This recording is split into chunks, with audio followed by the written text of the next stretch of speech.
now. So I reached out to some friends of mine and said, look, I don't know what we're going to do for the study group next week. Can you bail me out and help me with some ideas? And as great friends of MDRT as they are, they all said, sure, let me help. So here's our agenda. I think most of y'all know me. I'm RJ Kelly. I founded this study group probably about 12 years ago, something like that. And it has just grown and kept growing. We keep showing up. We keep enjoying being with each other.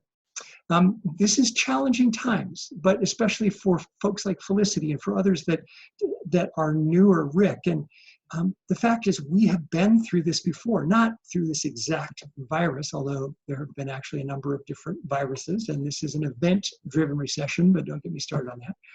But this is challenging times, but hey, we're going to get through it. We've gotten through it before, things like this. The other thing to remember is that someone commented, we're in the same storm, but we are not all in the same boat. There's some of us that have, by God's grace, have built a wonderful practice that we're doing pretty well, even in challenging times like this. But there are others that are struggling, or that they don't have the kind of base of existing clients or referrals that many of us do.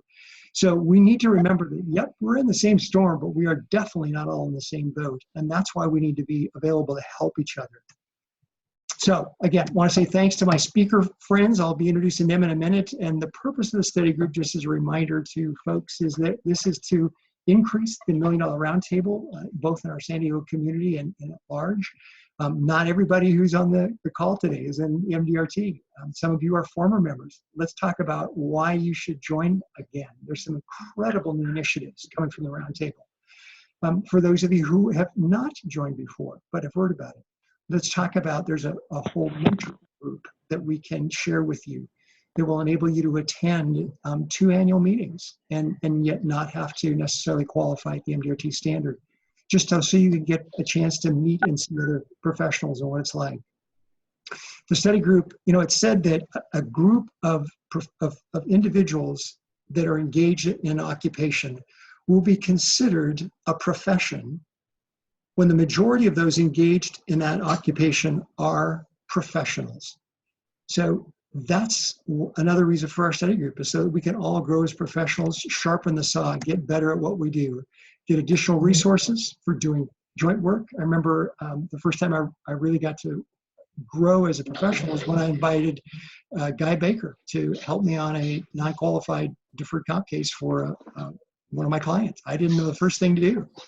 And Guy walked me through it. I learned from it. And of course, have become great, great friends ever since. That's also how I got to meet the wonderful Jean Mon and many others that have been leaders that have come before us, and that we're standing on the shoulders of greatness from men like that, and women as well. We're also here to challenge each other to perform at the highest moral and professional and ethical levels. Real quick, I mentioned the MDRT mentoring program. If you have an interest in this again is for those that are not members of MDRT yet, but would like to be able to come. And so ring me up, send me an email. Let's talk about it. There's some really cool things. And it not only is it for non-members, but maybe you are a member. Maybe you're a regular MDRT member, but you want to get to quarter of the table or top of the table status. So again, it's more than just simply for newbies or non-members. It is a 12-month program. We're right now lining up the mentors. And so that will launch sometime either June or July, I believe. And David, you may be able to set me straight on that. So you can either reach out to me. You can also reach out to the mentoring at mdrt.org. Just a really terrific program. A couple of things, and then we're going to launch into what you're all here for, and that is to learn and grow and be changed and make a difference. So our next study group meeting will be August 4th. Hopefully we will be back at the Life Pro office, and we'll be, if nothing else, doing foot bumps or elbow bumps or whatever. Hopefully we'll at some point be handshaking or hugging. And big change though this year is they've decided to go to a virtual meeting, both for the annual meeting as well as for the global meeting that was scheduled for Dubai. So sorry about that, gang. But you can buy here, and it's going to be all virtual, where there's over 300 some odd speakers. Several of our speakers today, including yours truly, are going to be speaking for that event. And So it's going to be rich with content. It will be the 3rd through the 7th. You can also, if you're not able to make it, or if you want to listen later on, the content will be available for almost a month. TOT meeting is coming up this fall. Our next study group will be in November, and then also the next EDGE meeting. This will be our 3rd EDGE meeting, and theoretically, it's going to be up in San Francisco. Stay tuned for coming attractions. So, without further ado, I want to say special hero thanks to 6 amazing friends. Tim Claremont's going to be up. He's up on deck right now. Somebody please mute your microphone unless you are the speaker. Tim is an extraordinary leader, speaker. You're going to just fall in love with this guy here in a minute and put him up.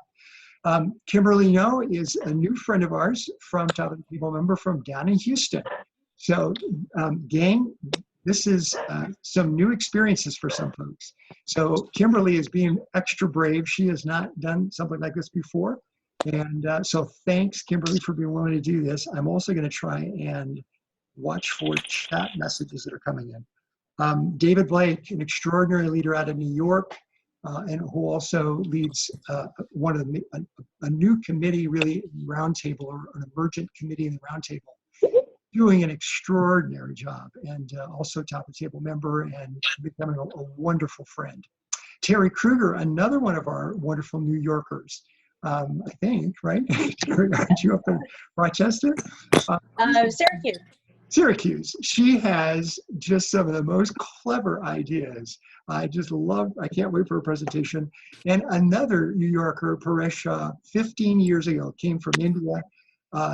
He qualified this year for Top of the Table. Just an extraordinary, humble and fun guy to be around. And then bringing it home, a guy who I've been a raving fan of for, gosh, longer than I even care to think, because it's been a little bit of a while. But Ted Rizanoff, he's also our president of the MDRT Foundation, extraordinary leader, and so great friends. Thank you all for being willing to come in and pitch it. So with that, I'm going to stop sharing. I'm going to put this over to, where are you, bud? There you are. Okay, and let me see. I'm going to make you a co-host, so you should be able to grab it and show us your screen. See if we can get that going here. I'll get this out of the way so I can actually begin the slideshow, right? There we go. All right. Cool. Well, everybody can hear me, I assume, all this. RJ, thank you for the opportunity to share with everybody. I think I'm always talking with my friends, many of the people on here I've met and known for years with MDRT. And you guys, I know for some of you, this is the first time you're seeing me. For some of you who've known me for a long time, you always know I talk about our 2 limited resources, our minutes and our dollars. And you know, you can't get back the minutes when you take them. So if your focused attention for 10 minutes or maybe 15 tops, I want to make sure you get ROI on your minutes. So I'll make sure that I deliver content, information, insights in the next 10 to 15 minutes that you can take away at least something and add value. Not everything is going to be easily adaptable for you in your practice, but just sharing, you know, with you guys, just like RJ said, you know, each of us is in our own boat, going through the same storm, and this is just how we've been doing things in our boat that have been working, and happy to share a little bit of the insights and the decisions behind, you know, why did I pivot? Why did I, you know, move the keel in that direction based on these decisions in the storm or prior to the storm. So I'll share a little bit with that. And this comes from the concept of, with all of the new demand for our services and so many competitors out there competing in a robo environment for it, we have to figure out what is it that separates us from everybody else. I mean, you've got TD Ameritrade and Schwab and all these companies now dropping trading costs to zero. People are just trading in their investments, and that's it. I mean, you know, how do we add value? And I would argue the thing that we can do that these robo advisors can't do is really be emotionally connected, enhancing your EQ and connecting at a deeper level. Like RJ just shared at the beginning of our call today, you know, he's feeling a little bit sad. I can relate to that. It's tough. I mean, there's a lot of this going on. How are you connecting with your clients emotionally in this time so that they understand that you are ultimately emotionally irreplaceable? And to share that story with you, I figured I'd just walk you through some of the mistakes and good decisions that I made to drive out of them. It started about 10 years ago, actually probably 12 years ago now that I think about it. I had this bright idea. I wanted to spend some money on marketing.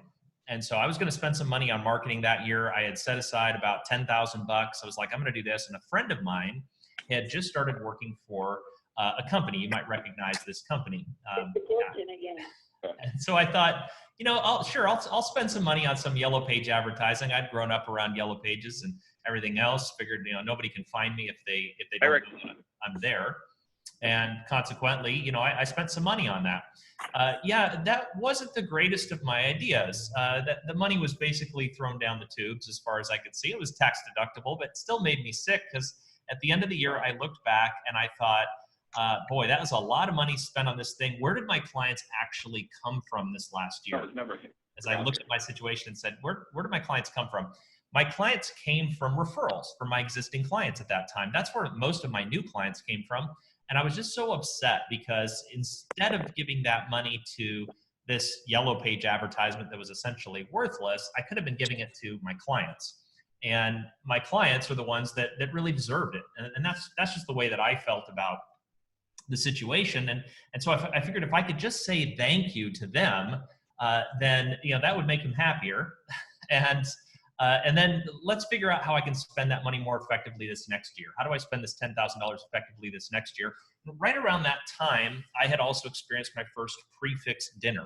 So if you haven't experienced this, I definitely recommend investing in it. I think many of us have probably done this before, where if you like wine, you can have wine and have it paired with various courses, and they all taste good. And then the chef talks about the food, and the sommelier talks about the wine. And as a foodie at heart, I found this to be an amazing experience. And many of my clients were not spending this kind of money on themselves. They just weren't going to spend that kind of money on a luxury event. So a lot of them hadn't done that before. And I thought, what I'd really like to do is have this really cool event where I could have the chef talk about the food and have the sommelier talk about the wine and have a really great time and just say thank you to these clients that had given me all these referrals the previous year. And I thought, okay, that's when I had more hair, by the way. That's pre-COVID. So I thought, let's figure out how I can do this. But I had a lot of clients, and the expense associated with this kind of an event was pretty high. So I thought, how do I spend this money wisely in my business and make sure that I want to give appreciation to everybody, but it's not a good business decision to do that when you have hundreds and hundreds of clients, as I did at the time. And so I took a look at my client base and I thought about segmenting it. And I figured, what can I do to figure out who is paying the most so that they can, I can give them this kind of an experience and it makes good business sense. And I decided to openly segment my clients. So rather than, the last thing I ever wanted was a client to walk into my office and overhear one of my staff members saying, oh, that's a C client, let's make sure we put that in our CRM. Our 4 values are education, choice, transparency, and empathy. And if I'm going to be truly transparent with my clients, I don't ever want them to feel inferior, as nobody feels good if they're a C client or a D client. And so I decided I was going to use these gemstone concepts. So every client was labeled pearl, opal, ruby, or diamond. And clients know exactly where they're at because we openly segment them. So we earn 1% of the assets under management per year. So the more money a client invests with us and the more money they make, the more money we make. So less than $250,000, we labeled them as pearls. They're paying us less than $2,500 a year. Opals, $2,500 to $5,000 a year by having $250,000 to $500,000 invested with us. Rubies at $500,000 to $1 million, and diamonds at over $1 million. And when you think about it, the amount of time it takes to service diamonds and opals and rubies in many cases is not that different. The amount of hours or minutes that you spend per year with these clients, you might spend a little more time with a diamond or a ruby, but do you spend twice as much time with somebody paying you $10,000 a year as opposed to somebody paying you $5,000, or 4 times as much time with somebody paying you $10,000 a year if they're paying you $2,500 if they're an opal? Probably not. I didn't find that I was spending an equal amount of time, so I couldn't simply differentiate my service model by saying, well, I'm going to give you, 4 times the time if you're paying 4 times the amount of money. As I further reflected, I was like, if people are paying us $5,000 a year and I'm going to earn that $5,000 as long as they stay happy with me as a client, then, at the Ruby level, I can afford to spend, $100 or maybe $150 once a year for a really cool event for each one of those clients at that level. That's not eating so much into the profit margin. So clients that were rubies and diamonds, I decided, yeah, they're paying a lot of my revenue. Everybody's seen Pareto's principle stuff before. 20% of your clients are oftentimes generating 80% of your revenue. And when you really look at that and acknowledge the truth of that, when you do your segmentation process, you realize it's probably more fair if you could spend a greater percentage of that revenue on the percentage of clients that are actually generating it. Otherwise, you're subsidizing these few clients are subsidizing your services to the greater clients that aren't paying you as much money. And the idea that I decided I would reward them with was to create that appreciation event. So we had our Ruby event, and our first Ruby event was awesome. Did a dinner with wine pairings. Only clients at the Ruby or Diamond level were eligible to attend, so they'd have to have over $500,000 with us. And that first year was phenomenal. And it's been so much fun and so much success came from it because of this concept. Only clients that qualified could come. They couldn't bring their friends or other people that weren't clients. You had to have $500,000 or more with us. Otherwise, you didn't get to come to the Ruby event. So then what would happen is they'd go back and they'd talk to their friends about how great this event was and how cool this financial planner is. And all of their friends would just develop this severe case of FOMO, fear of missing out. And before you knew it, they're referring their friends over to us and we're picking up new clients. And it was a good marketing decision. I can't tell you linearly that the amount of money I invested in the Ruby event directly related to this, and that client, and here's how much revenue came from it. But I can tell you that we made a lot more money than it cost us. And we continue to do it on faith every year as we go forward. And this year we just had to postpone because of the COVID situation, our Ruby event. We'll pick it up again later in this year. But having that kind of connectivity with your clients, you're able to be significantly more efficient. You give them an experience that they'll never forget. And when you think about it, on December 31st of each year, when you look back and reflect on your year, how many memories do you really have? You don't remember 365 days. I don't remember every meal. I remember maybe half a dozen things that stand out pretty strongly. But my goal on December 31st, when each of my clients is looking back, is to try to remember at least one, if not more, of these amazing experiences that we were able to give them so that they permanently remember that kind of life, that kind of joy that we were able to spread in their lives. And so we developed event segmentation surrounding this because, of course, I wanted to provide events to other clients at other levels as well. So our Ruby event was for rubies and diamonds. Our Opal event we developed for clients at 250 and above. So the rubies and the diamonds get invited to that too. We've done a big park kind of thing where it's an amusement park and we'll have a clown or face painting or balloons, get a little food cart thing there. You're always watching the per head cost versus relative to the revenue they're generating. If all the Opals and above are paying you $2,500 a year or more, again, you can afford to spend, $50 to $100 for the per family to have a picnic kind of experience and reinvest that marketing in the people that are paying you the money. And then our diamond event is sort of meant to be the creme de la creme event of appreciation. And these are how we do all of our appreciation events. But what developed is we decided we needed a little bit more structure for ways to convert our clients' friends into new clients. And so we found some of our clients became raving fans. And they would talk about how great we were, and they wanted to try to figure out, is there an easier way for them to introduce their friends to our firm? And so we created these workshops. So we do workshops where we educate our clients, and that's worked out pretty well. We do about 8 of these a year. I'll go in and speak. We'll pay for dinner and everything else and drinks. And, we'll do about 8 a year, and about 40 to 50 people end up in the workshops. Again, this is on pause given the COVID situation right now, but we can supplement this with webinars. We're not ready to do that. I want to get back to the face-to-face connectivity as soon as possible, but we'll all have to adapt as we're adapting this environment. But the workshops would be filled with about 40 to 50 people, half clients and half prospects. And most of the prospects were their friends and family and coworkers, and then they would introduce them to us, and they'd come in and become clients, all excited to become a part of the process, a part of the community. creating a community here within the client base, and people feel special when they're a part of that, because you're connecting with them at a deeper emotional level. You're informing them with the workshop. But then we would say, you know what, if you're going to go out and be one of our guardians, you're going to protect your friends and your loved ones and your workers and things like that by introducing them to us, we're going to have a special event. So another event that we want to have for just those people that introduced us to somebody new the previous year.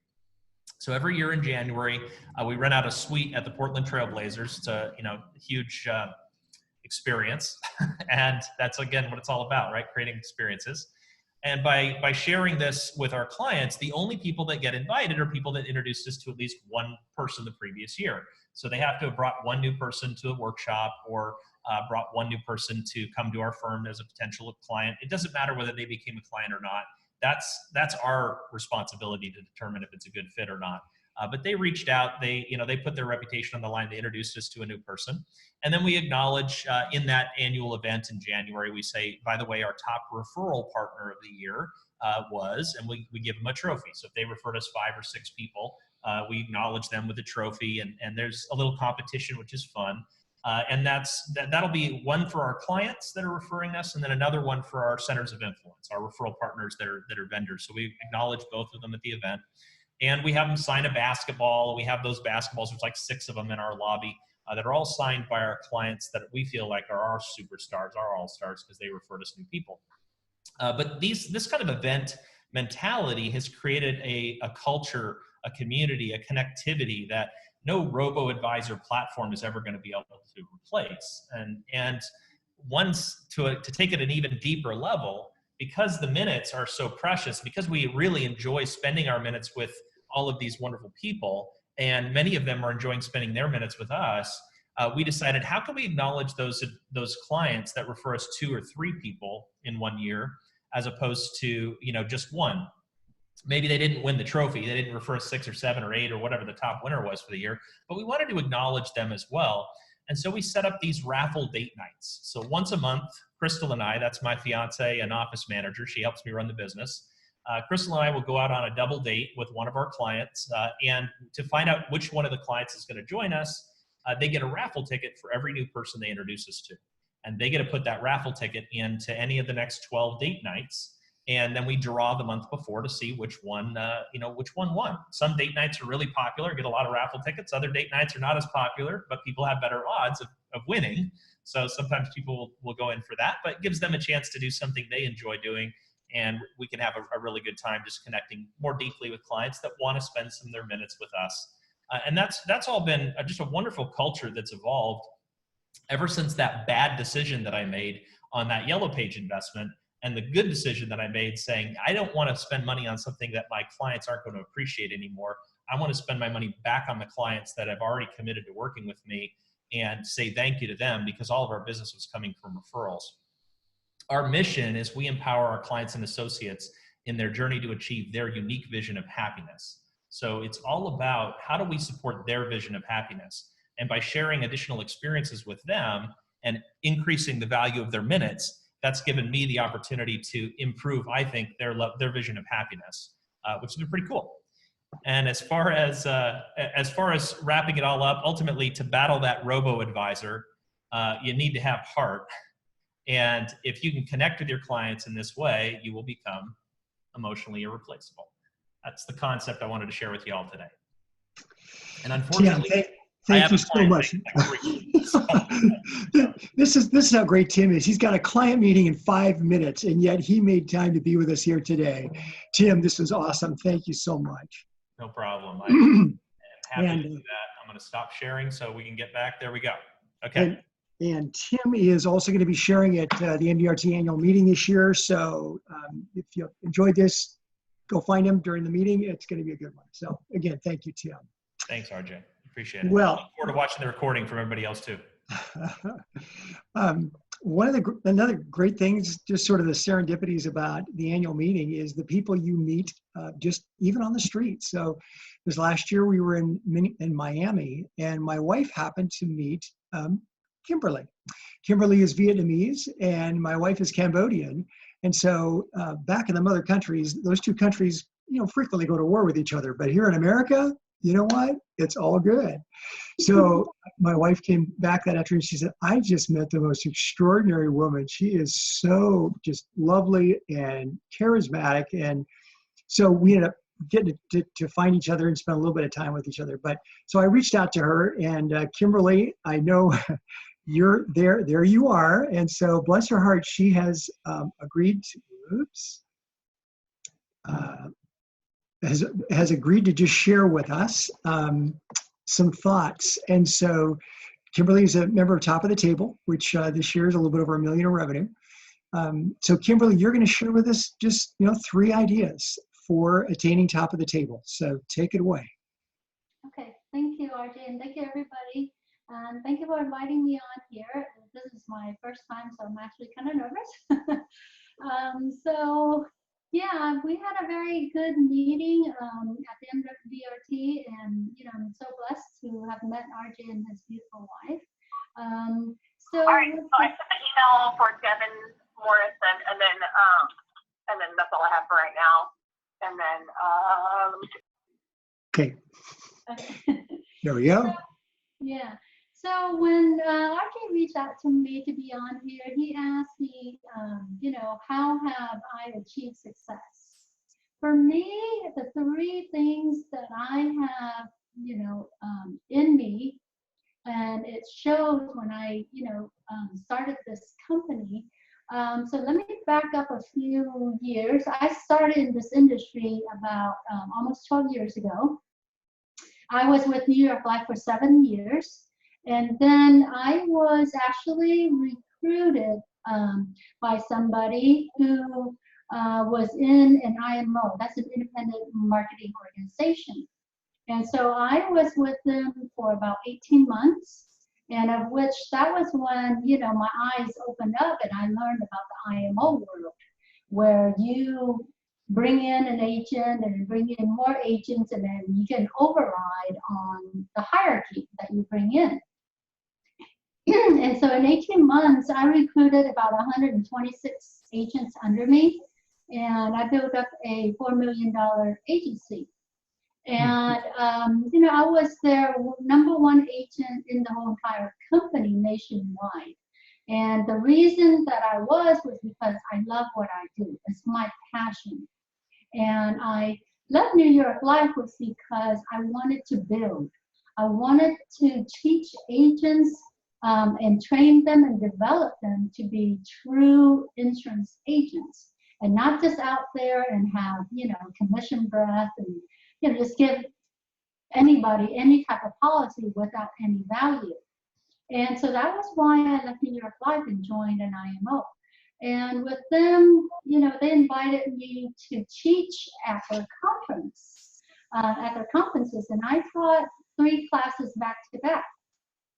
And it wasn't until I was there that after the classes, agents would come up to me and, they would start telling me things, and they would cry, and they want to, be on my team. But, we don't take people's, other team members' agents, right? So I found out a lot of things that, agents were not treated right. They were taken advantage of. And, the old saying, you don't really know somebody until you jump in bed with them, right? And then you find out about all the bed bugs. And so I gradually noticed and I learned things about the company. And I found that, I can't continue to help build for a company that I don't believe in. And they were telling me to do things that went against what, I believed. So one day I just woke up and I just left my entire agency. I could not take any of my agents that I hired. I could not, touch any of the clients that I helped. And so I totally left independent.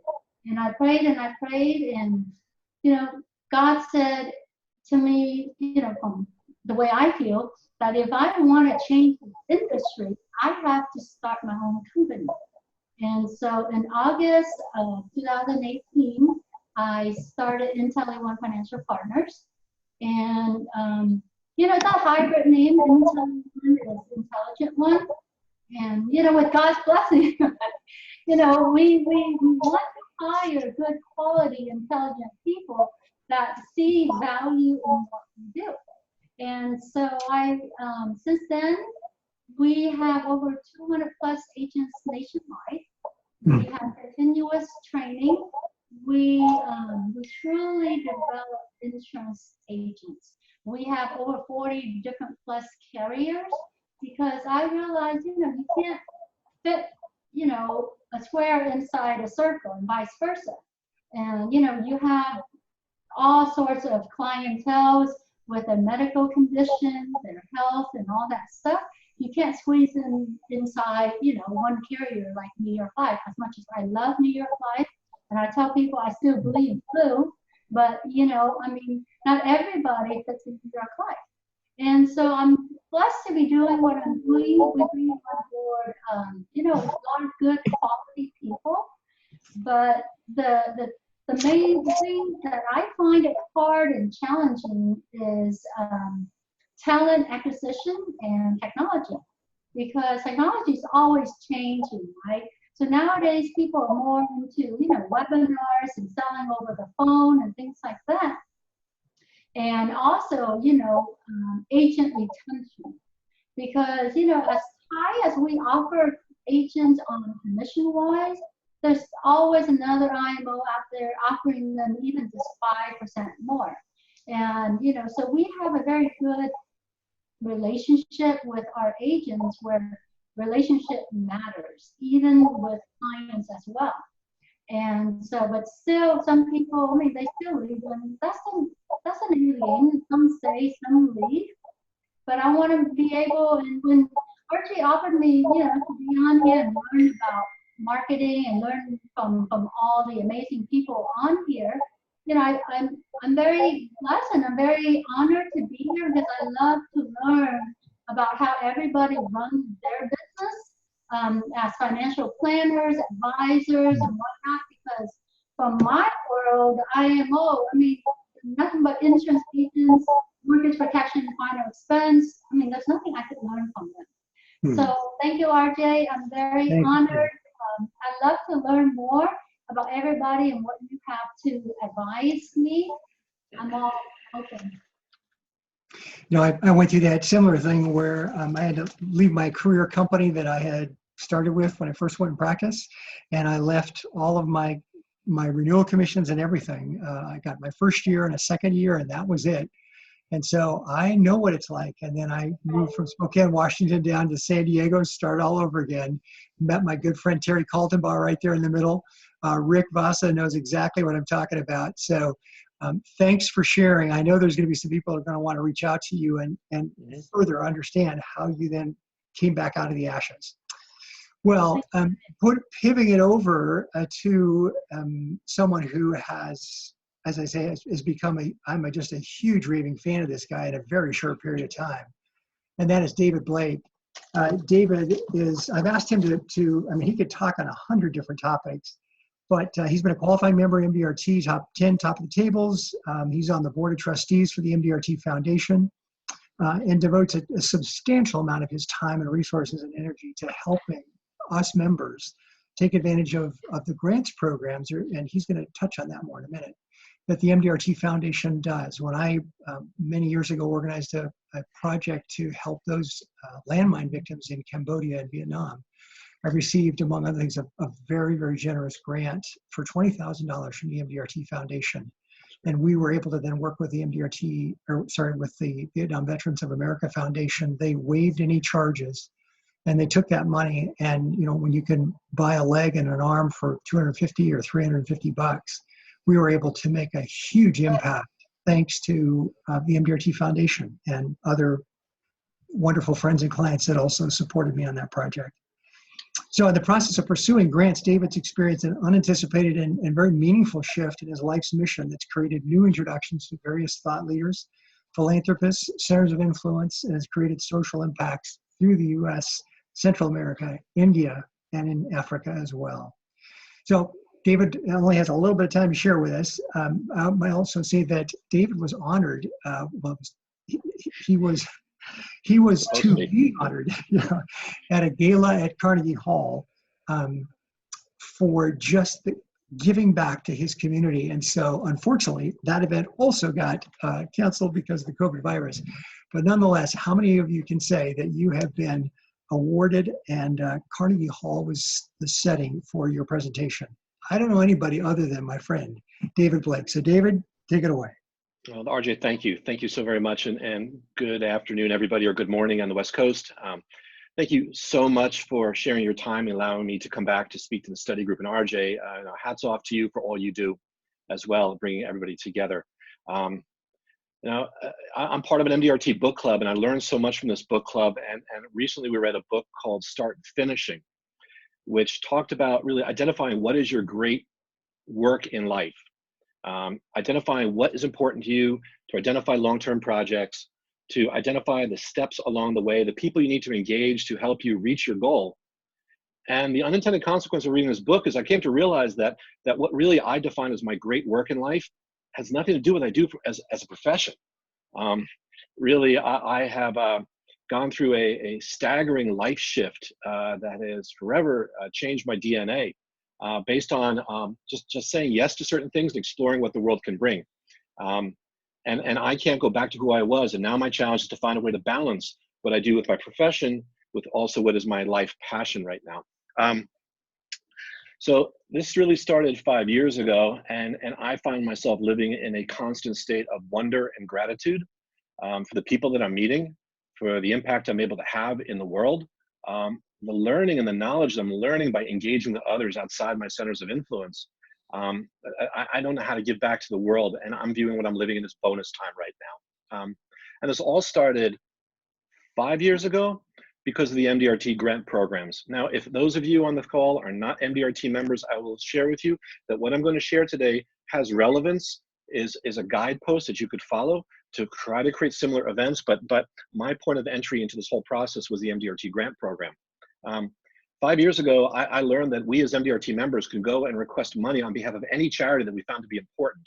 We don't even need to work for the charity. We just have to identify a charity that is bringing goodness to the world. It could be in human rights issues, food insecurity, medical care, clean water, recidivism rates, anything that makes the world a better place. The MDRT Foundation would stand behind. And so I applied for my first grant in New York City for an organization that provides confidential PTSD counseling for firefighters suffering from what they see on a daily basis. They wanted to, right after 9/11, provide additional services. I reached out to MDRT and said, sure, here's $5,000. And we opened up other centers in Long Island and other areas. Actually, RJ, do you hear background noise right now? Are you okay? We're good right now as far as I can tell. Okay. My windows are open and I live in New York City. And if an ambulance goes by, please forgive me, but I will close the windows. So I love this. I couldn't believe this. Here I was, I'm in this decommissioned firehouse in Brooklyn. I'm meeting these firefighters. I meet a state senator. More importantly, I'm learning the impact of just by asking our foundation what I can do. And the only frustration I had about this is I said, I learned that you got to wait 2 years or another year before you can apply again. And I didn't like that. And so I started calling up my friends and said, do you know you can get this grant? Do you know you have this opportunity? And everyone said, no, tell me about it. And so in the last 3 years, we've probably supported more than 30 charities, raising probably upwards of $500,000 simply by asking our foundation. We're able to make the world a better place. And this is freshwater in Ghana and dental care in Honduras and nutrition in India, working with veterans, dealing with dental care in Arizona. Anything that helps, we're finding we can bring value to. But my epiphany really was when I realized that the process doesn't have to stop when you give them the check. What I started realizing is that by having the blessing of meeting so many different charities with disparate or relevant focuses, I started introducing them, sort of like in Malcolm Gladwell in Tipping Point. I'm a connector. And I started seeing all these potential opportunities. And I tried a couple of times to introduce some charities to one another. And they were like, oh my goodness, where did they come from? And we started creating these collaborative events. And so like Tim was talking about building events, we started building events that were based on collaborations between charities. These charities were so grateful for it. We started building events. We had a charity that is a restaurant in Brooklyn that is a culinary center for human rights victims to teach them skill sets. We went there, we helped them rebuild their new office, their new restaurant location. I've brought them down to speak at Thomas Jefferson. I've introduced my house of worship to the pastors of a charity here in New York that helps people out of prison come back into society. And I found that the gratitude that you create by taking a charity and saying, how can I help you, has such unintended consequences. You know, no one's going to turn you down. No, if you do this properly with respect to what their mission is and learn what they're doing, we're finding we're having so much opportunity that we can expand world good. More, as importantly, by doing this, you're able to promote yourself or make sure your clients know you're doing this, to reaffirm your social commitment, your value to social commitment, social good to your clients, to people you want to hire. You can invite your clients to these events. And frankly, you can use one of these events to draw other people in. Tim uses the Trailblazers as an event. I look at what are called anchor guests. This is actually in Keith Ferrazzi, another book that we read, which is called Never Eat Alone. You can build events around people that other people want to come and see. And so we've actually found that we can take an event, we introduce the founders of 2 charities, bring them together, they cross-populate their centers of influence. And so we've been doing this for a couple of years now. By this, we have been on Fox News 5 times, I've been on CNN. We have created showcase opportunities for charities at universities. One of my press events was I helped put together a ukulele building event in Hawaii that you build ukuleles to teach children physics, and the end byproducts were sent to children across America for pediatric oncology. And most recently, we were working with a charity that provides free concerts in the homes of elderly homebound in New York City, and called Concerts in Motion. Over the past year, I've introduced them to some of these other charities I've met. We expanded their impact in New York. And unbelievably, I was supposed to be at Carnegie Hall last week, which sadly didn't happen. On a happy note, if you go to the website concertsinmotion.org, on the main page, if it's still up, it says click on Annual Gala. You will see my name there. I'm not saying it for this reason. The founder has a video for 2-3 minutes about me and other honorees. More importantly, there is such a mind-bending, beautiful performance by a brother and sister prodigies on violin and piano. And so we've started using these events to reaffirm our social presence, to our commitment to the welfare of others. I'm meeting centers of influence I never would have met before. I'm meeting board members. One of the most surreal moments was 2 months ago, this charity, one of the board members is a woman. Her name is Nava Perlman. She's the daughter of Itzhak Perlman. And Nava had a private performance of 4 Juilliard students in her apartment for me and 40 of our friends. And Itzhak Perlman showed up as well.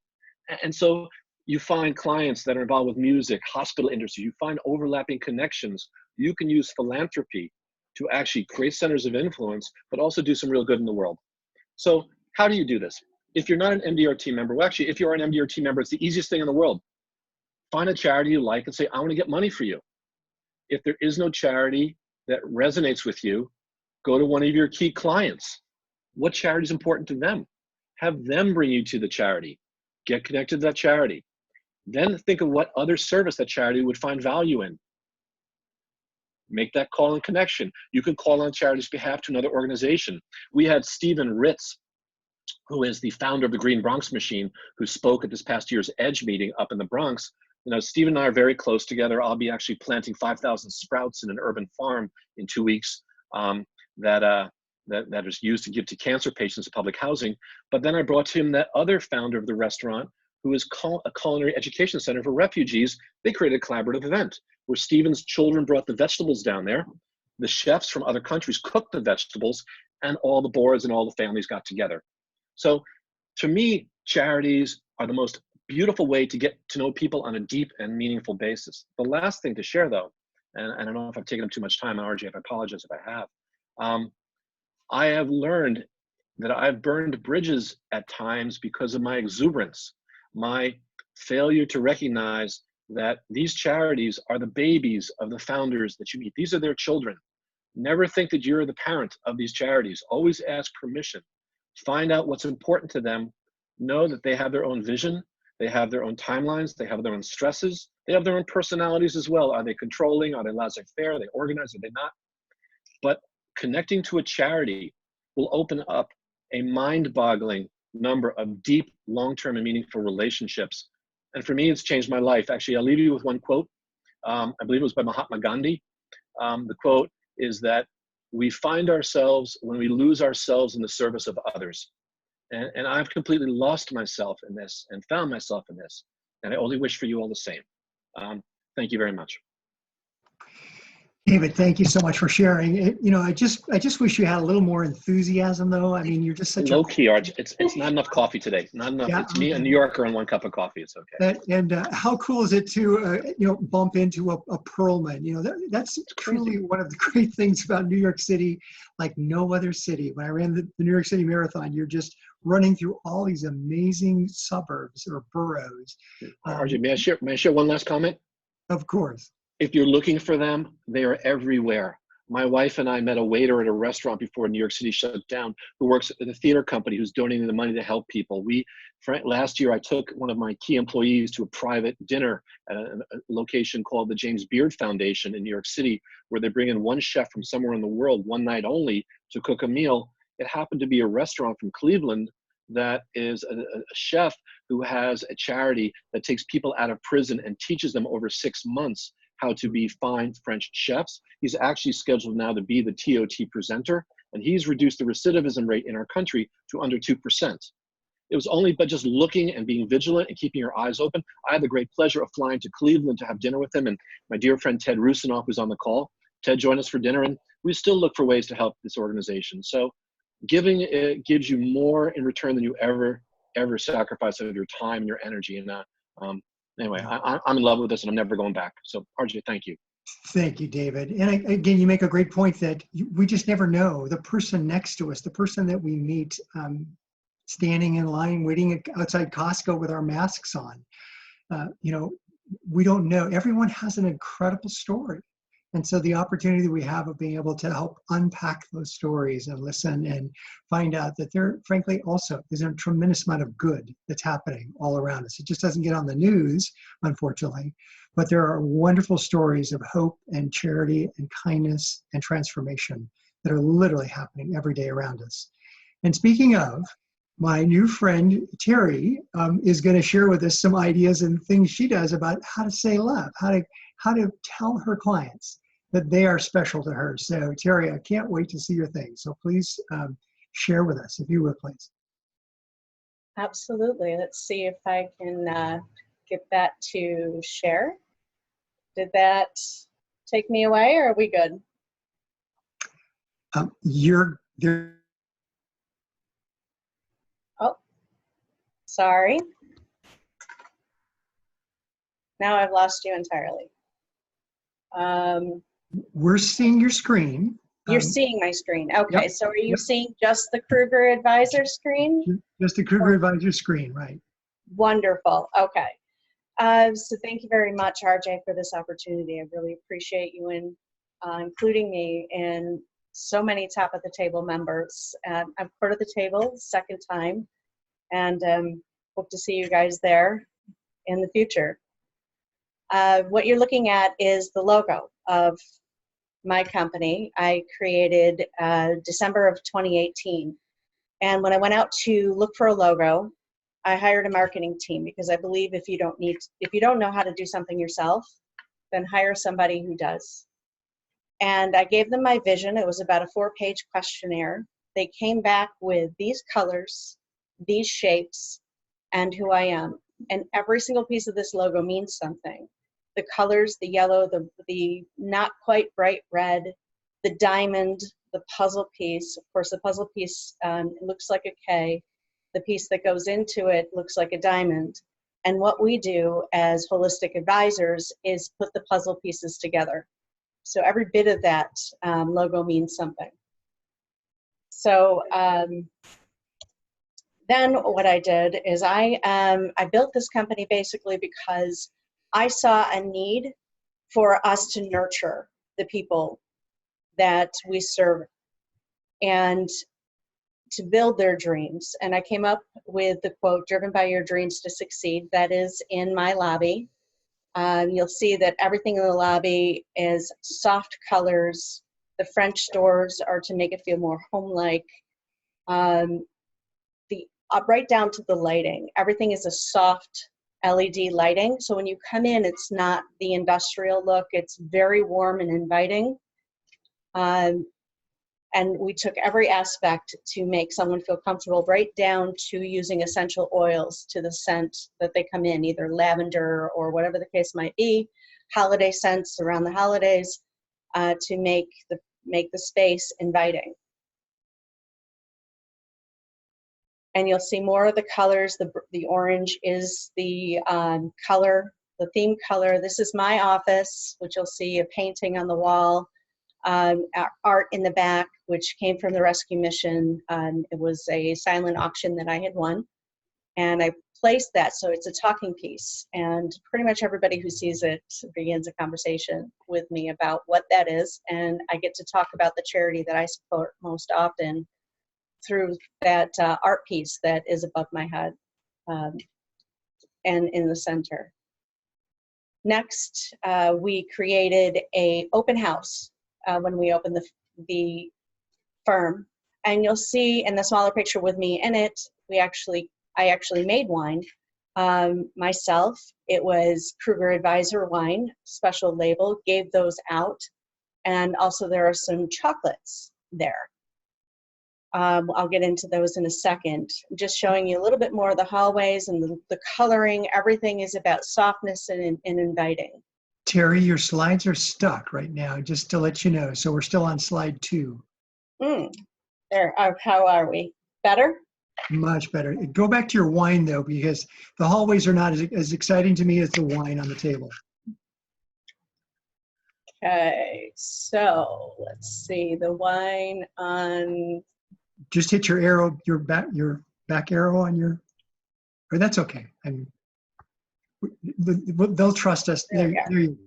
There's the wine. So yes, these 4 different types of wine, because everybody's got a little bit of a different taste. And we invited a local politician to come in and do the presentation as far as the ribbon cutting. And that small piece, that small jar there, you'll see that there's some chocolates. And that is the next thing can show you. Sorry, that is the coloring that I was talking about. Everything soft lighting, soft colors, warm and inviting.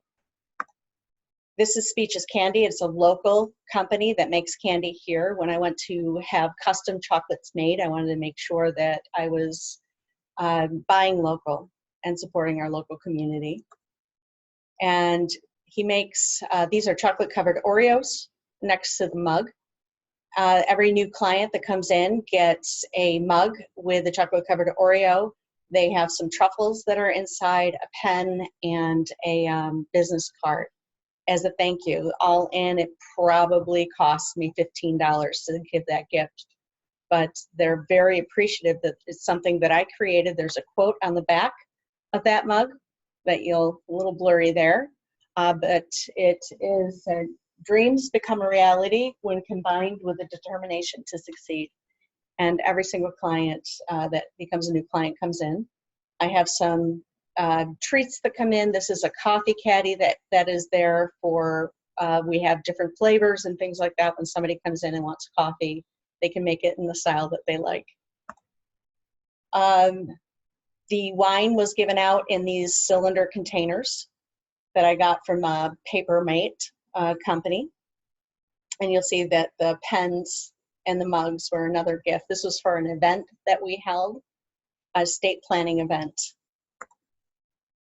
We also have a shred event where we have more chocolates made by Speech Candy.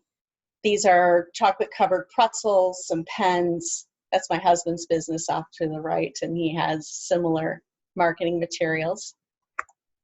This is the information that everybody gets about shredding. So not only do we hold the event, but we tell them what is acceptable, what isn't, color code it per year, And we hold it every 6 months so that they can prepare for the shred event. And I get calls, when's your next one? When's your next one? So they're very excited. In this COVID situation, they are actually asking me, when are you going to start again? And I said, as soon as they can release the trucks, we'll have that back out. This is raising financially aware kids that I send out. That goes along with a piggy bank to every family that has children that wants to learn more.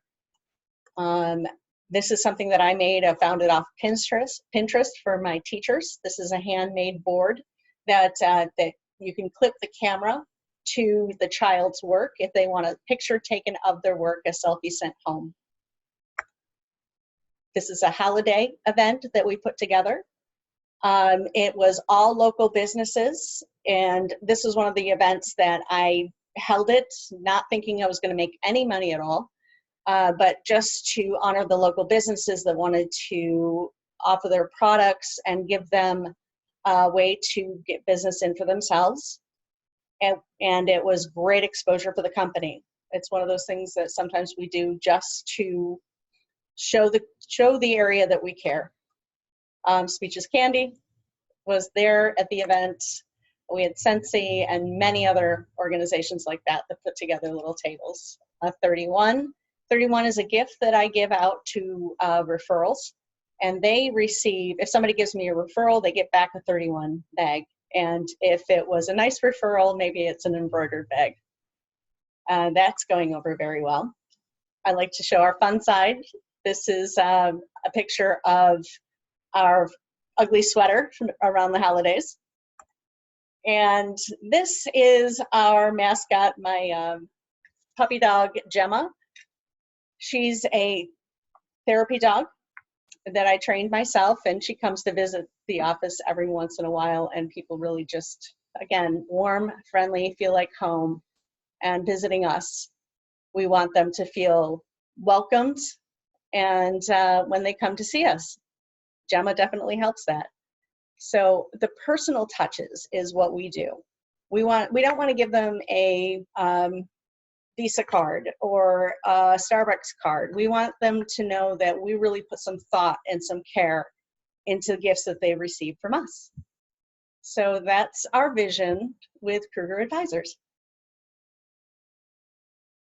And I have to give you your screen back. Let's see if I can do that. There you go.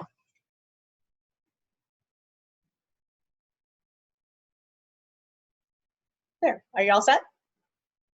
RJ, you're on mute. RJ, you're on mute. We can't hear you. Theoretically, you're supposed to be able to hit your space bar and that unmutes you. And so it's been working thus far, but it wasn't working then.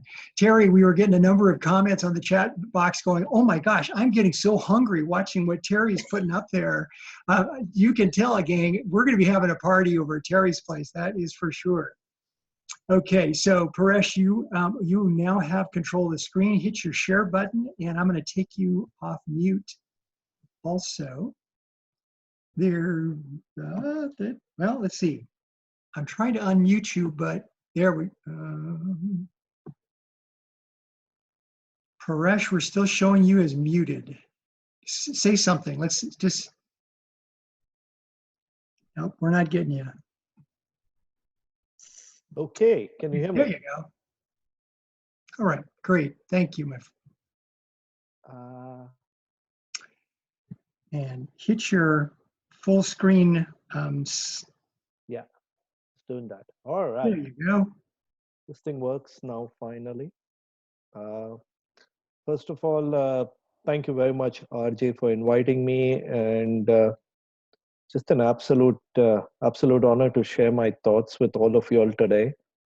Especially, I'm in such august company as Tim and David and Terry and Ted and Kimberly, and deeply honored to be sharing some very, very simple thoughts with you. So the COVID-19 crisis has kind of has changed the way I think about business and the way I want to do things going forward. To give you a small introduction about me, so that you get a little bit of a picture, is that Um, I am I'm an introverted guy. I am an engineer by education, and I'll enjoy making things complex before I make them simple.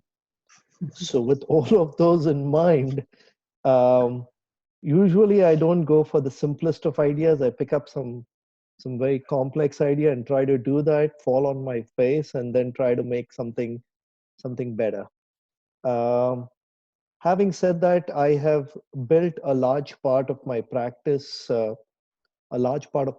on working with CPAs and giving them education, CPE education, and that's been a big source of referrals for me always. So Center of Influence Marketing has been the way I have tried to build my practice, because for the life of me, I can't go out and prospect. I'm the worst prospector in the world. So I'll be the first to admit that to all of y'all. And I wish I had the charisma of Tim, and just to go out and talk to everybody and bring them in, but I do not. So I try to work with CPAs to impress them with my knowledge and experience. But this crisis has kind of put a different spin on things, in the sense that we've not been able to go out, we've not been able to meet, we've not been able to have them sitting in those chairs listening to those lectures. So how do we get them to do things with us? And that's kind of been a bit of an eye opener, that in every crisis or in every challenge there is an opportunity. And my thoughts are going to be very, very simplistic, uh, can be done by anybody, and I think very repeatable. And yet at the same time, you're not going to hear anything earth-shattering that you've not heard before in the last few days. So the couple of things that I came up with as mantras going forward in this new time is going to be that you got to rely more and more on working with your clients, working with your team, working with others remotely. And we were previously in a time when there were a lot of people who wanted to were comfortable working via web meetings or via Zoom meetings. But now even those people who were not comfortable are being forced to do this, and therefore they are also adopting it. And by that I mean, sometimes you find some people who've been with me for 15, 20 years, currently age 65 or 70, and they would just not do anything until I went up there and put the piece of paper in front of them and they signed it. And now with this thing, we've tried to coach them into doing e-signatures, speaking to us via WebEx meetings, or via using simple technology like on your iPhones, using what's it called?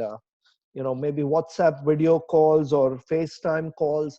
And in that way, you see each other, you chat with each other, but you're in your specific location. And the other thing is going to be, how best do you use your marketing dollars? I mean, Tim spoke a lot about being frugal, but I think that even on the internet, when you're trying to market your practice, there's a lot of ways in which you can really splurge. I apologize, I'm sorry about this. You can really splurge your dollars. And I'm going to put it out there to you that you really need to be conservative in the way you allocate your marketing dollars for internet or net-based marketing. So not everything works for everybody, and you need to be really careful about how you do it. So these are the two things that we adopted, that how could we keep costs in check, and how could we use the net to market. And what's working just now? Simply call all those whom you know. Yep, I think all of us have heard that in every place. Call everybody, call your clients, talk to them, be by their side. If they need any resources, support them.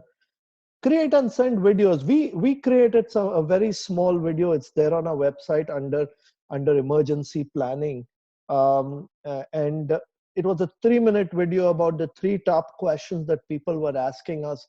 One was about about documents, where documents should be kept. about what should be done in terms of your wills, and about life insurance. And those were the three questions that we've been getting. And so we created a small 3-minute video and spread the word around.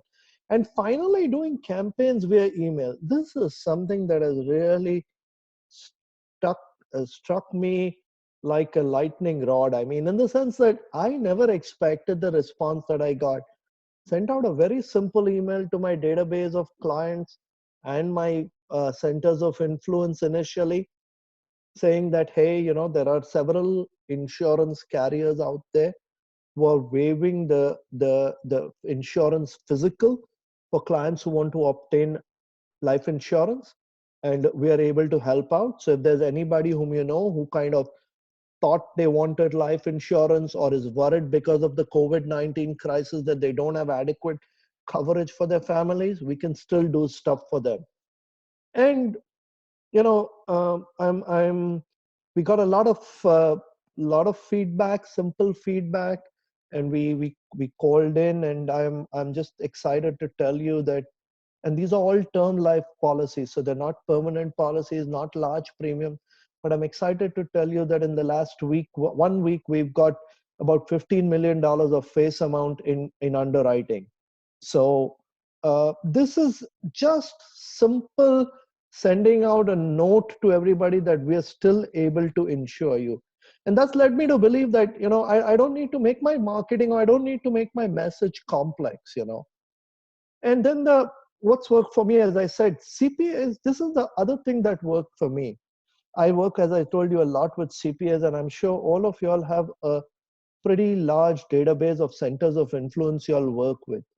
So CPAs just now are interacting a lot with their client to get them document for the PPP loans. And the tax part has been put aside. And yet at the same time, there are some taxes that they are working on. The net result is that the CPAs are interacting a lot with their clients, and they are looking for strategies to put away pre-tax dollars.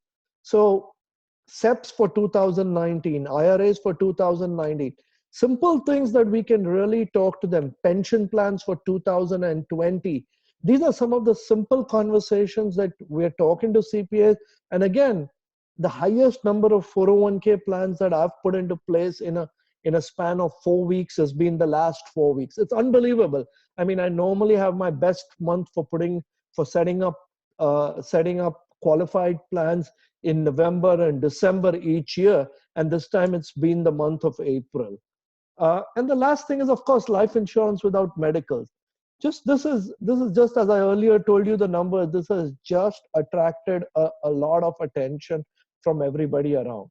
So the last part that I want to speak about is shift in business style. And I think we really need to consider this on a serious note. Let me give you a couple of examples. One firm which an IT firm whose article I read, they have 400,000 employees worldwide. And they have said that 75% of their teams will work from home going forward. I spoke with a close friend of mine, a divine brother, and he works for a firm which has 40 employees. And what they realized, that the principals of the firm never wanted to work from home. They always wanted all the employees to come into the Manhattan office. They thought that was the best way to go forward. Now they're forced to work from home. They're realizing that other than the 4 traders and the IT guy, they don't need anybody in the office. So what I'm finding is that the concept that you definitely will need an office to work, especially if you are going to client location versus clients coming to your office. You can really use this time to shift to virtual marketing or doing business from we are using technology. I know that there are a lot of folks who have, especially I know from the practice models, that they have clients coming into the office and they do meetings in the office. You can continue with that.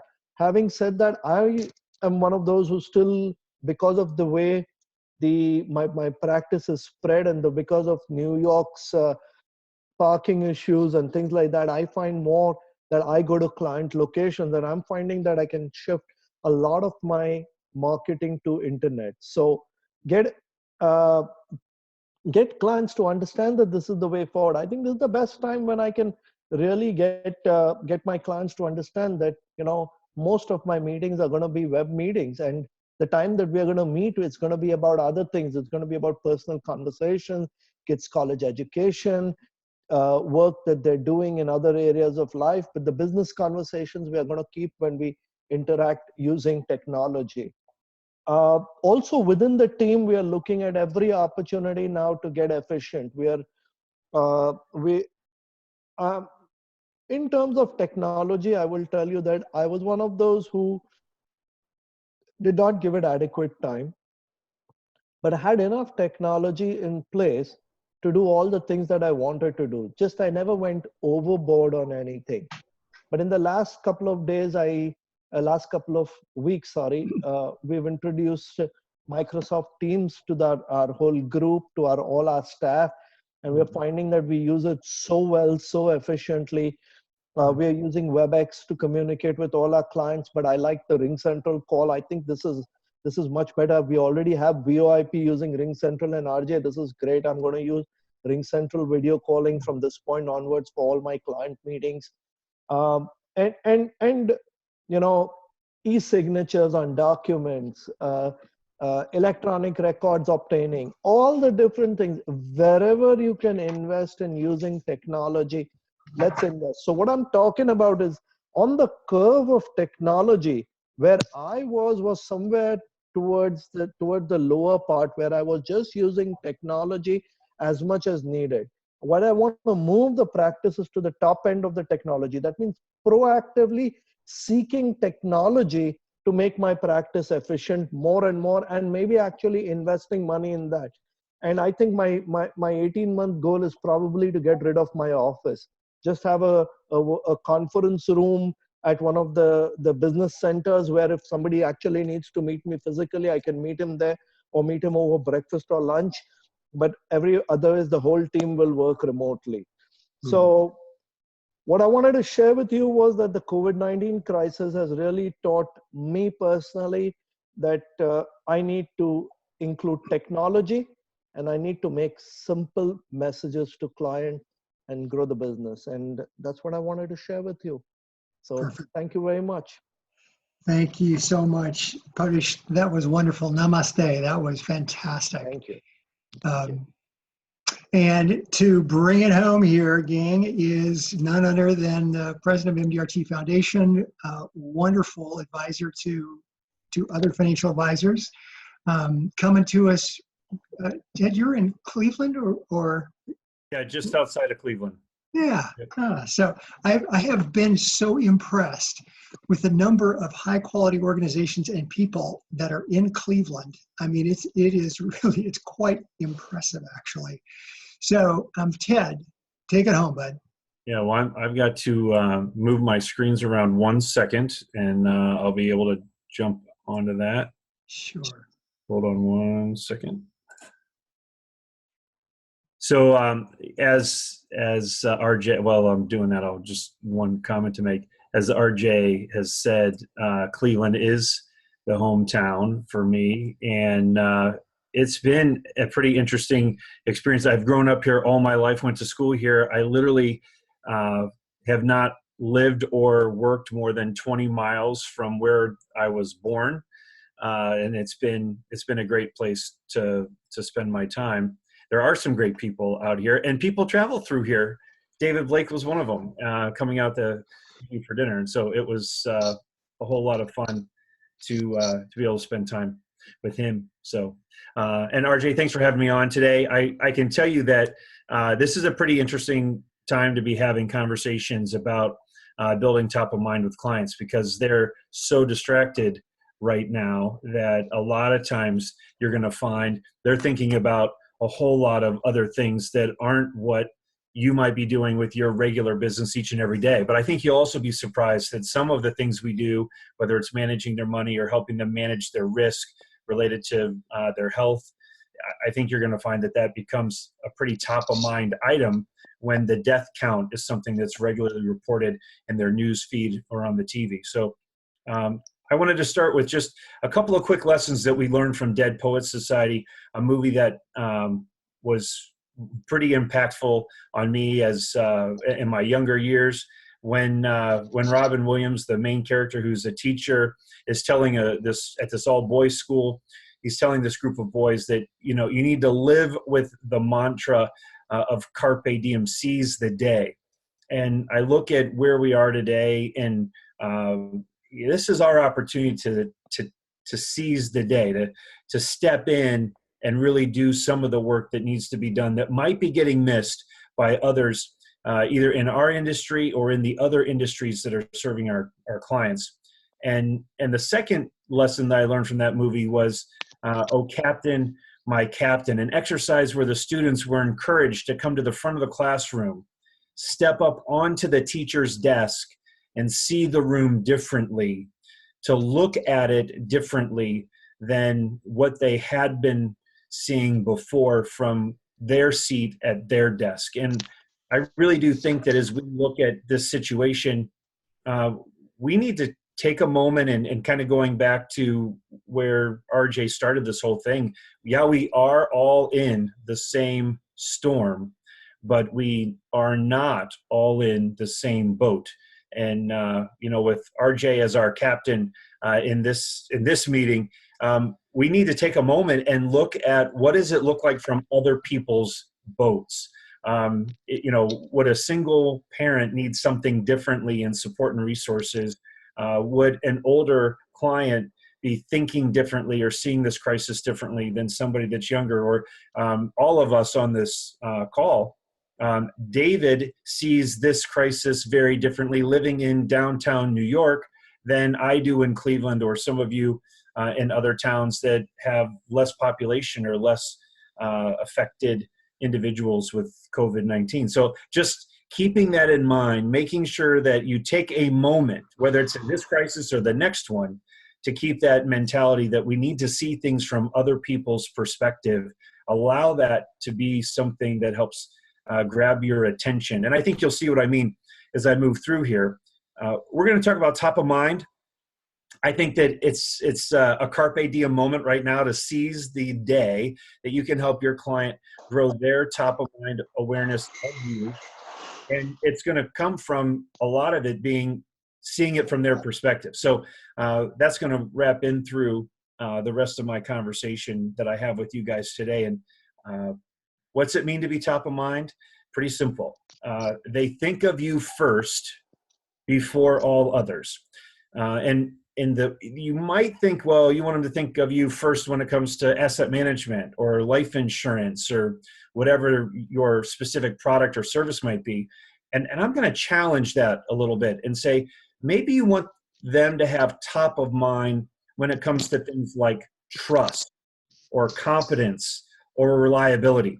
If those were the three things that your clients viewed you as top of their mind, when the word trust was thrown out and your name was the first one that came onto the list before all others, I think you're doing something pretty amazing with those relationships, and you're giving yourself an opportunity to really build on what it looks like.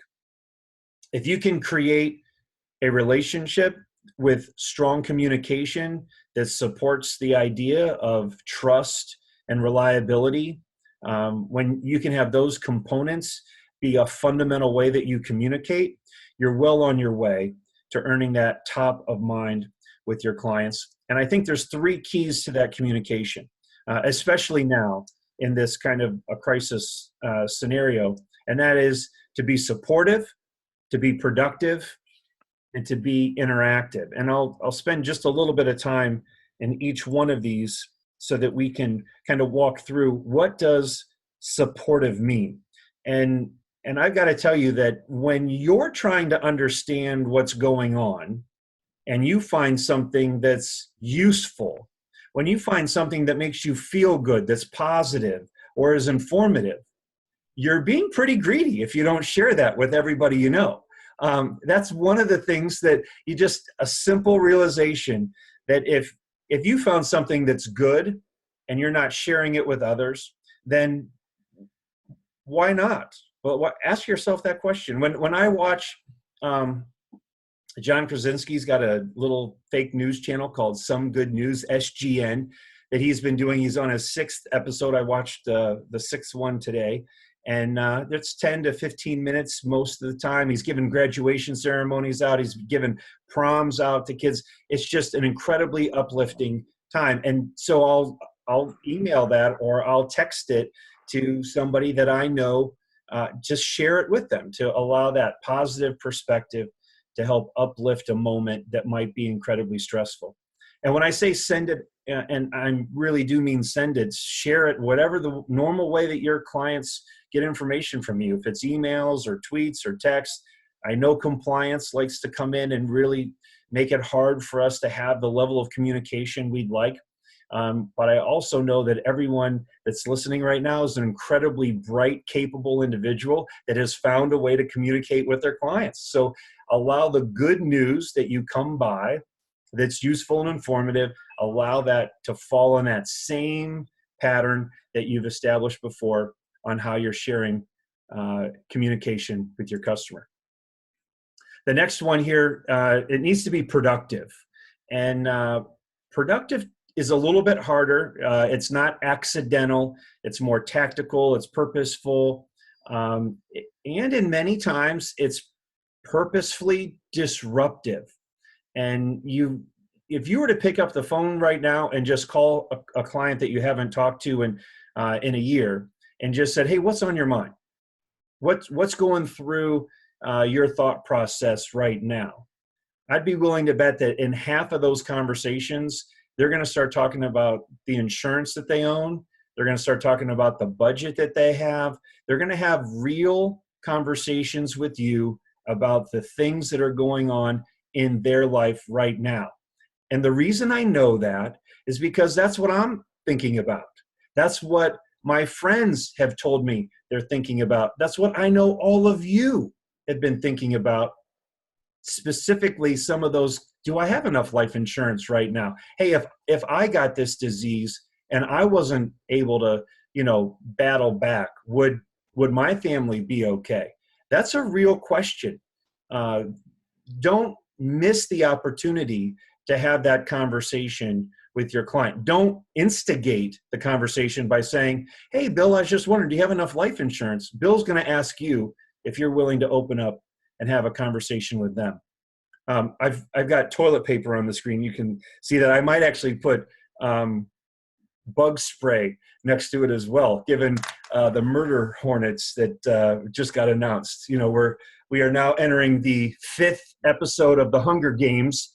I haven't figured out what my weapon of choice is to beat these things back yet. But just think of for a moment when toilet paper was the only thing people would talk about. And I think we're going to be moving into bug spray. So this is a way to maybe get ahead of the cycle on it. If you were to take a Ziploc bag, print off a paragraph about what your firm does, and why you care about your customer. And, on the toilet paper one, you can say, hey, I'll help you manage your risk in your investment portfolio. And one of the risks I wanted to help you manage here is that in case you ran out of toilet paper, this could be, your roll in reserve. Wanted to manage that risk with you as well. Some kind of language that allows them to feel connected, that you care, and you're capitalizing on what the current messages of the day. Do it buy a little can of bug spray.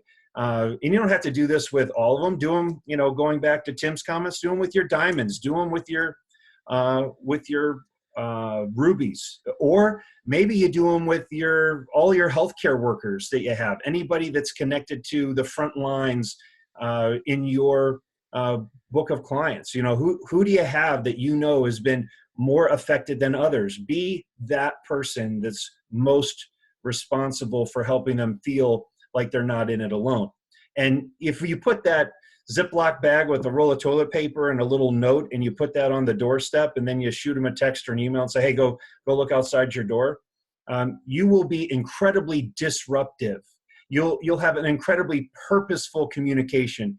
The retention, the connectedness off of that communication will probably be one of the highest moments of connecting, short of sitting across from them face to face and sharing what your dreams and hopes are together. So I would really encourage you to take a moment, think about how you can adopt an idea that's tactical and purposeful, that will disrupt them from the flow of information that's coming through, and give them a chance to really step into hearing your message and connecting with you.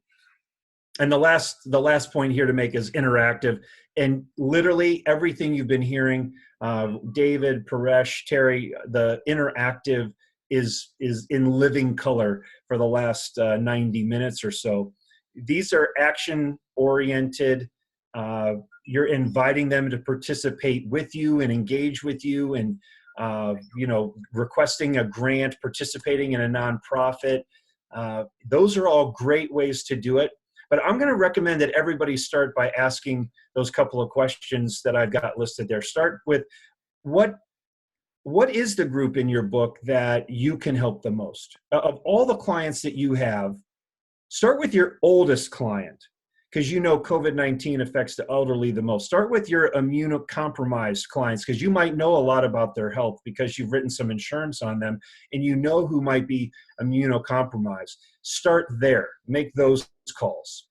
Find the right partners in your relationships with folks, whether it's nonprofits, whether it's a food kitchen, or maybe it's a restaurant. Find ways to feed the frontline worker. Find ways to make an impact. You might not be able to do it all on your own. You might need several people to come together, but work on coordinating that. Pull the right people together in your community to help be impactful to the ones that you're trying to serve, trying to thank, trying to be grateful for in this time. And then you got to dig in and really get that work done, and don't forget to share it. It's great that you do all of this, and it really is important, and you should. But it's a shame if you don't share that story with others, possibly because it's good PR for your firm, it's good PR for the work that you do, but it also gives your customer an opportunity to say, I like you even more, and I want to share that story even more with others. And it also gives them a sense of, hey, I helped make that happen. I'm a part of this firm. I'm a client over there, and look what great work is being done for our community. So don't forget to include your clients in the opportunity to be invited to participate, to see what's going on, and then share that back. And that's the main thrust around.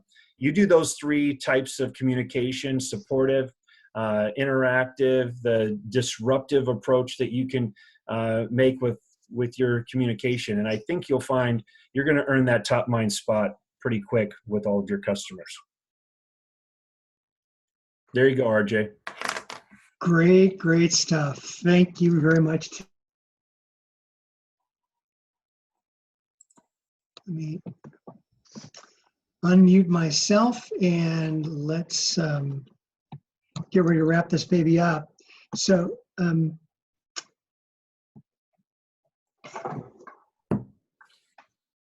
first of all, big shout out to all our speakers today. I've been getting some great text messages and comments from our chat line here. Unfortunately, we're not going to have time for questions, but all of our speakers that we've had today, if you go back to the emails that I sent out, all of their emails are there. So please feel free to send them an email, and you can also look them up, give them a call. So big shout out to Tim Claremont up in Portland, Kimberly Noe over in Houston, David Blake and Terry Kruger and Paresh Shah in the wonderful state of New York, and now Ted Usanoff over in Cleveland. Big shout out, thanks for making this really, I think, one of my very favorite study groups that we've had, and we've had some bang up ones. This was just great fun, so thank you. Again, quick reminder that we've got, why is my screen not moving? Okay, well, just as a reminder, there we go. Next study group meeting is August 4th.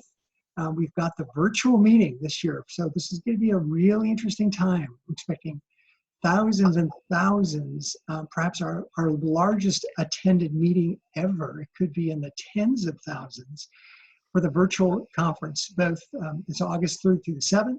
So if you're interested in attending that, let me know, and so we can get you signed up for that. If you are not an MDRT member but want to consider that, or you've been an MDRT member, and one of our dear friends that couldn't be here today, he just let his membership fall between the cracks. And so he's in the process of getting reinstated, and it's a fairly easy process. Top of the table meeting and our EDGE meetings, as you can see there, in our next study group meeting after that will be November 3rd. Let's see. You can reach out to me at 619-972-4488. Send me a text or call me. That's my personal cell, 619-972-4488. And also, I will be sending out the recording, or Olha, our marketing event manager, will be sending out a recording from today. So there was such great content. Tim Claremont talked about segmenting the clients and then being very intentional about doing specific things for each one of those different segments. Kimberly shared with us about really being courageous. She had a very good career where she was in New York Life, but it just wasn't fulfilling. So she had the courage to step away and have to start all over again. So where is it that maybe you've been compromising and you've been saying to yourself, you know, it's good enough? Well, maybe this time is the time to say, it's not good enough. I'm going to choose to be courageous and step out and do something that, you know, it's time. It's just time. David Blake, David's got so many wonderful things that he can share about, but especially about getting involved with those that are less fortunate, getting involved with nonprofits, connecting people up, connecting organizations. Such great content, such great ideas here. Terry Kruger, unique, creative ways to say thank you to our clients. How many of us tell our clients too much how much we appreciate them? You know, I can't think of a single client that has come to me and say, RJ, please stop thanking me so much. You know, no, they just love to know that they are special to us. And Terry shared some wonderfully creative ideas about how to say thank you, and that she loves them, and they're special. Paresh, my goodness, embracing a new normal, stepping away, finding ways to be more productive with time. I've just been seeing now about some of these insurance contracts that are being approved without any blood testing. What a great, clever, creative idea to again, find a need and fill it. And then last, Ted brought us so many good ideas about how to become top of mind with our clients, our centers of influence. What can we do to be that name that they think of, not just because they want to buy something, but because they know that we've got solutions and we know how to connect people up. So with all that, you know, I'm RJ Kelly. Thanks so much for being with us. I hope you've had, it's been a good experience for you. I'd love if you just would shoot me an email or a text and just say at least one or two ideas that you took away from today. Again, we will be sending out here in the next couple of days recording of this. And Wealth Legacy Group, yeah, we're all about advising clients in the various aspects of wealth, but the legacy is there intentionally because every one of us is leaving a legacy. It doesn't matter if we're worth $1 million, 10 million, or 10,000. Today, you're leaving a legacy. I'm leaving a legacy, and it doesn't matter how badly I screwed up yesterday. What really matters is today and the choices that I make today to do something good and kind for those around me. So with that, I'll bid you very fond adieu. Love you all. This is great being with us. We have a few new folks that are participating with us. That's great. Come on back. So with that, go make a difference. Bye for now. I love everybody who's waving. It's great. Bye, RJ. Bye, everyone. Thank you so much. Thank you for the opportunity, RJ. All Good luck, right. everybody. Stay safe and well.